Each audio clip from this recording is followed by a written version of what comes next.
Tonight we're talking about the UFO trap. I'm calling it deception and paradox management. Of course, Luis Elizondo, the UFO whistleblower from the Pentagon, recently this week released his long-awaited book. Yeah, the book is out, and lots of amazing revelations in it, which we'll talk about as we go tonight. But the wild part is, specifically, he pointed out that there's, well, apparently inside the Pentagon, according to him, that there are these things called UFO traps, and they were actually trying to attract UFOs to a particular place or a particular time, I guess, if you subscribe to the fact that UFOs might be time travelers. Maybe we're attracting them from the future or something. I don't know. Like, how do you think about that? What does temporal bait look like? How do you sprinkle some magic dust into the temporal space and, anyway, you get what I mean.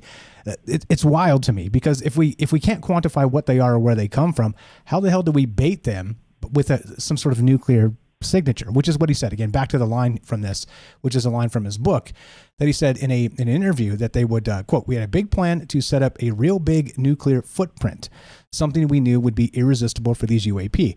And I wonder, so what's your theory on that, by the way? Does it sound ridiculous to you that there's actually a UFO trap that could be built that will attract these things? And why do you think they're actually attracted to nuclear signatures? Is it, could it be fuel? Could it be their interest in us, blowing each other up? Could it be, there's a lot of theories regarding this, or is it maybe just because of a military presence in that space? I don't know. There's a lot of ways to look at this and consider what the hell's happening. But like I said, it did make my tinfoil tingle when I first saw this article. I was like, what? We're trying to trap UFOs?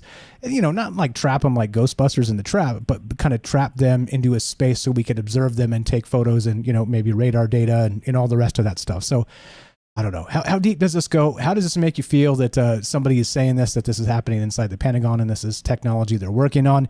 And what the hell with this old trope that we've talked about time and again on this show, UFOs and our nuclear arsenal? What's happening with that? Love to hear your thoughts. 702-957-1037. Click the Discord link at troubledminds.org. We'll put you on the show just like this. Thanks for being patient, my man. Matthew in Colorado. You're on Troubled Minds. How are you, sir? And go right ahead. I'm doing well. Thanks, sir. Well, first of all, this often happens. I love the topic because, I'm a Troubled Minds too, and you have great topics. But from my history, I've been interested in UFOs since I was a teenager. And what was it? 2 years ago, I had my first ever UFO sighting. I've always loved it. I've tracked it. I know the people you're talking about, so I love the topic. So I have quite a bit of thoughts on this, but I'll try to use a little brevity and conciseness. And I just appreciate that you covered so much information, and it's a lot of aspects to it.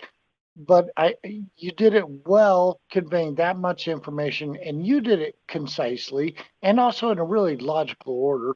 And there wasn't anything I heard you say that I disagreed with. So when you asked the question, if I'm wrong about something, just tell me and explain why.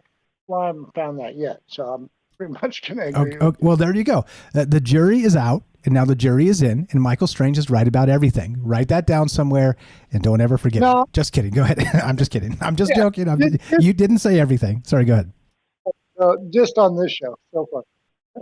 And most of the time. But we're all human.